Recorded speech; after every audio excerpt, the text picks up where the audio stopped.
Shields up, Iron Breakers. Rurikhan here, coming at you with another video slash live stream. And today we're going to be talking about Uncharted: The Lost Legacy. Now, as you guys can clearly see, it is not me, the one playing the game right now. That's because there is still an embargo about a lot of just like direct gameplay footage. And basically what I'm trying to say is the embargo is going to lift on the 21st, which is when you actually can like just live stream and do whatever you want. But I have been playing the game, and since on the 21st I'm not going to be here, I still wanted to give you guys my opinions on what I've played so far. The footage that you guys are watching is the footage that is publicly available on PlayStation channels on YouTube. Now, as per usual, like I told you guys, I believe I told you this in the unboxing, this game was provided to me by PlayStation Portugal so that I could give it a look, tell you guys my opinions on it, and that's what we're going to be discussing today. So I'm about 2 to 3 hours into this this new Uncharted adventure, and just to kind of situate you guys, I'm not going to give anybody any spoilers or anything, so you guys can just relax if you're concerned about story spoilers and all that jazz. That is definitely not going to be a problem. And the very first thing that you have to talk about when you are talking about an Uncharted game is you have to discuss the visuals. The visuals on these games are freaking mind-blowing. The game looks gorgeous. Very much so, like in the same vein as Uncharted 4. Uncharted 4 looked friggin' fantastic. And I could never get enough of just like looking at those visuals, taking in that adventure, watching the vistas. As you guys can see, even in this video, which let me tell you right now ahead of time, the videos that you guys are watching on YouTube cannot do this game justice, because quite simply YouTube cannot handle the amount of bitrate that would be required to do justice to this game. And even then, even if it could handle the tremendous bitrate that would be required to really showcase the beautiful, lush visuals in an Uncharted game, particularly Lost Legacy, I would still not be able to show you what the game looks like in a TV that supports HDR, because God damn it, it's one of those things, man. It's like you start playing the game and you instantly know, okay, this is a Naughty Dog game. You can see that there's like tremendous polish and visuals and just like looks great and animates beautifully. The cinematic moments are looking fantastic. And yeah, it's like basically, I think we all know that when it comes to Uncharted and its visuals, it's always going to look amazing. Now, so far, I've been playing it both on 4K and with HDR on, and it's just one of the most beautiful things I've seen on PlayStation. Makes you wish that, like, hey, Naughty Dog, can you just share your engine with everybody in the industry? You know, all of those dumb people that are saying, like, oh, man, PlayStation's like limiting my video game. And I'm like, dude, don't even. Just look at Uncharted. That's all there is to it. Anyway, I think it's enough of stroking Uncharted's visuals. Basically, all of this to say that visually, the game looks amazing. And I don't think that should be news for anyone. It also animates really good. Another thing is obviously sound. Sound in Uncharted games is fantastic as well. The voice acting looking super solid as we get... I hesitate to say 2 new characters. What we do get is a focus on a previously existing character that we've seen in Uncharted 2, which is Chloe Fraser. And she is going to be teaming up with Nadine Ross, who is the mercenary in Uncharted 4.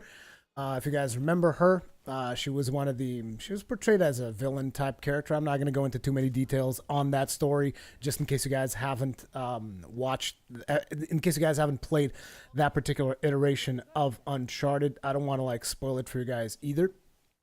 But yeah, Nadine and Chloe Fraser, they team up. This is not spoiler. This is publicly known information.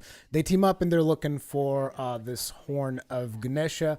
And obviously there's going to be a big bad guy that's going to be following them. So it's like, in terms of story, it's not, it's not anything groundbreaking. It's kind of like in the same vein of stories that we've seen Nathan Drake and Sully and all of his friends involved in before. You're a treasure hunter, you're hunting for a treasure, and there's a villain who's also hunting for the same treasure, and he's going to be trying to chase you down, and obviously he's going to send armies at you at a time because, even though Uncharted is very much a very realistic looking game, at the end of the day, we all know that it's like a treasure hunter wouldn't be mowing down thousands of military and military trained people and whatnot. So that's the kind of stuff that you see in Uncharted, more for the gameplay reasons, of course, like because it's fun. It's fun killing a bunch of enemies and all this stuff.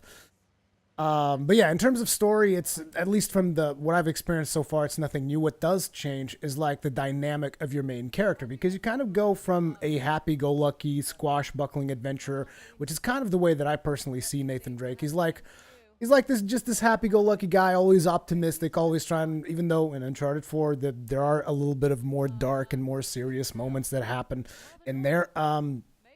Obviously, Nathan Drake still always tries to keep things optimistic, and he tries to make the best out of each situation. And you go from that character to Chloe Fraser, who also has a little bit of that attitude, but where you have Nathan Drake, who has more of a, he has more of a moral high ground, so to speak. He tries to be, he tries to be a nice guy. He tries to always do the honorable thing and so on and so forth, even though at the end of the day he is sometimes a thief and all this other stuff, but he tries to do it somewhat honorably.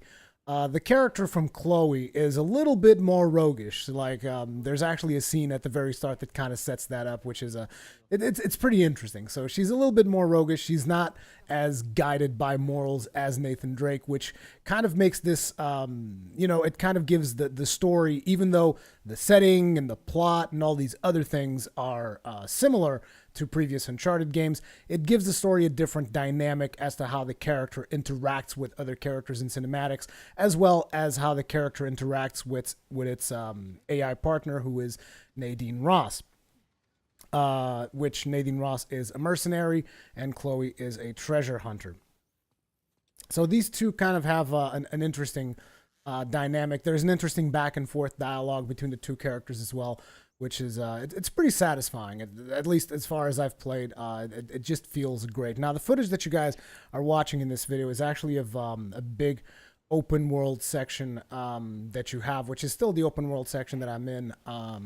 And you get the Jeep. It's kind of a little bit reminiscent of the Madagascar section in Uncharted 4, and it allows you for certain freedoms, like instead of being linear, like say Uncharted 2 and Uncharted 3, instead of being that linear adventure, it lets you tackle situations in different ways. So like when you're in the actual gameplay itself, you can tag enemies very much in the same vein as something like a Metal Gear Solid or a Far Cry. You can tag enemies. You can decide to take enemies by stealth. You can decide to take enemies by, just sheer brute force, engaging in gunplay.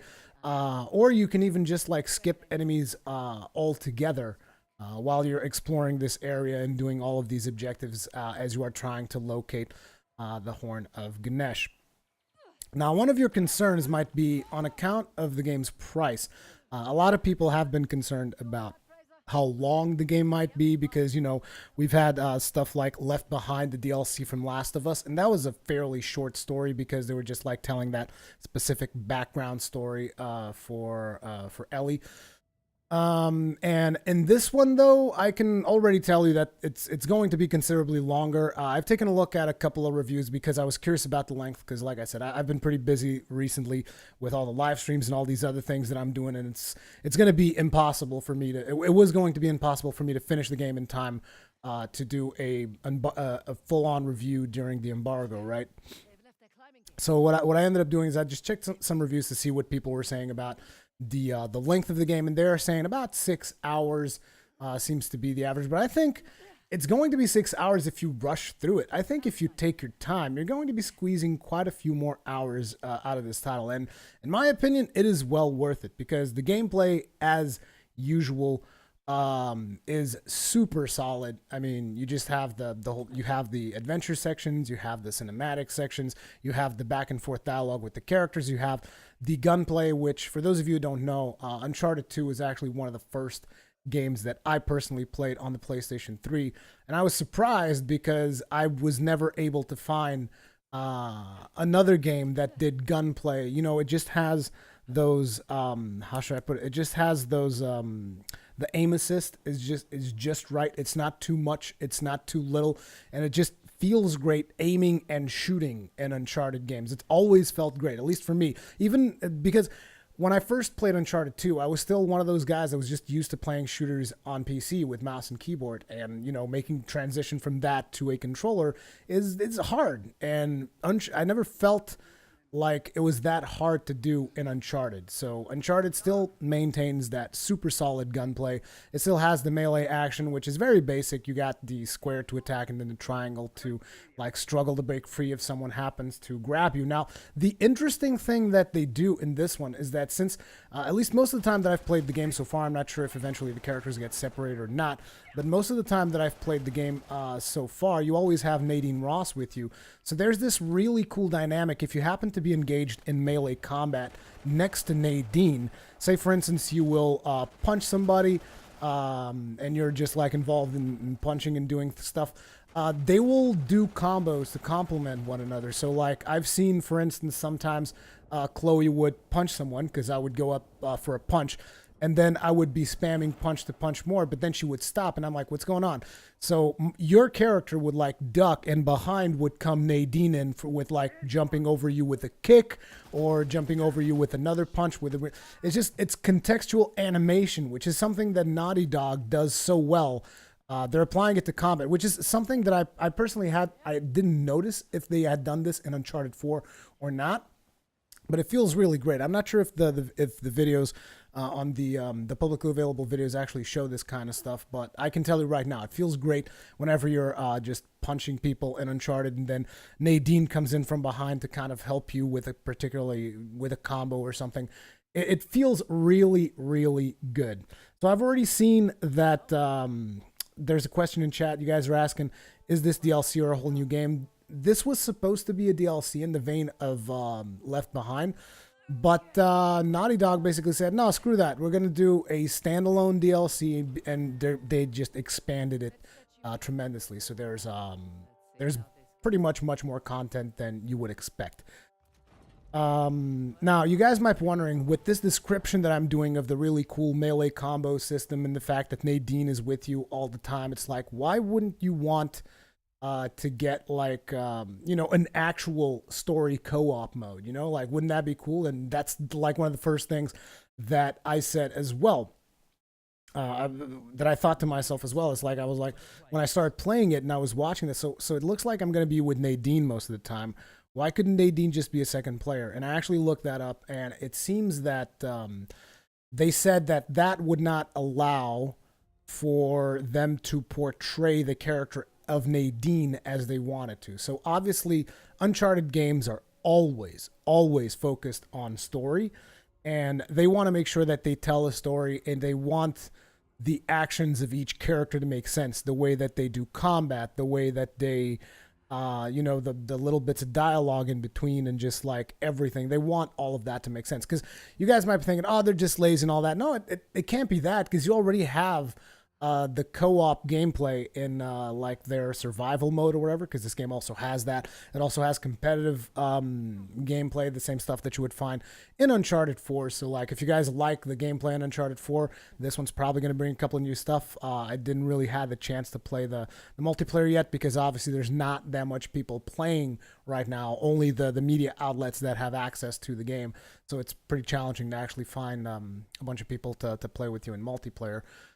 But yeah, pretty much from the bits of story, the bits of story, the visuals, the animations, the sounds, everything feels super solid. I really enjoy the time that I've played so far. Definitely going to keep up with it, but I just wanted to give you guys my first impressions. Now, not everything is, I've just been talking about mostly positive things, because I feel that this is a great title. There is one thing, though, that I think also needs to be said, which is the fact that even though title is great, all the features, it's like a full-on game, supposedly 6 hours long campaign, that stuff, plus all the multiplayer stuffs and whatnot. It's like full-on super solid game. There is one bit of criticism that I have to bring, and that is that it doesn't really do all that much new. Most of the stuff that we've done here, and most of the mechanics that we've seen here, are mechanics that are already available in Uncharted 4.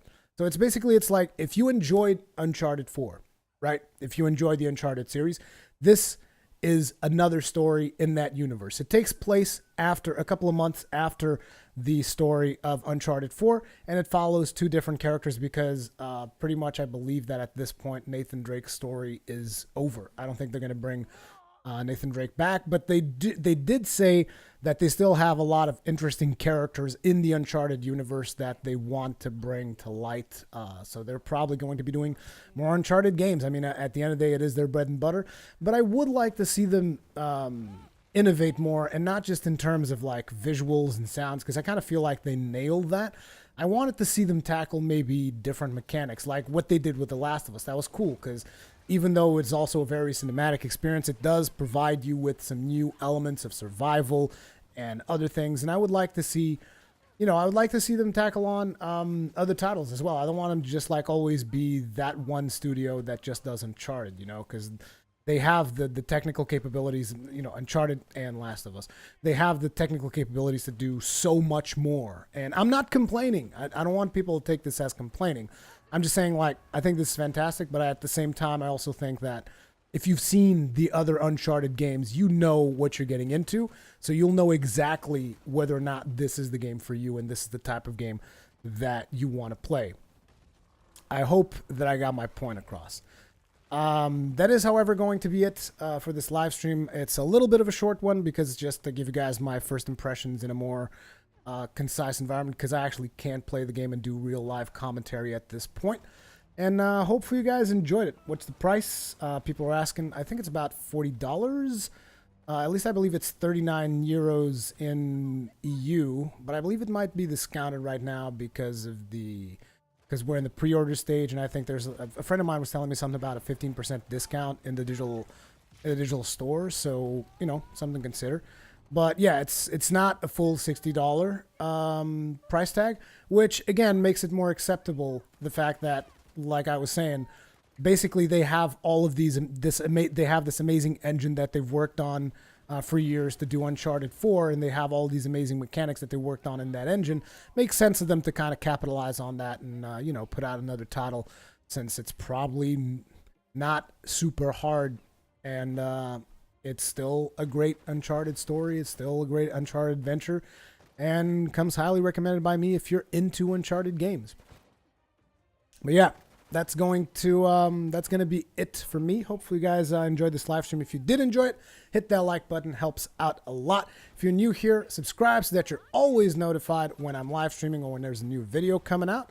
Thank you guys very much for watching, and I'll see you in the next one.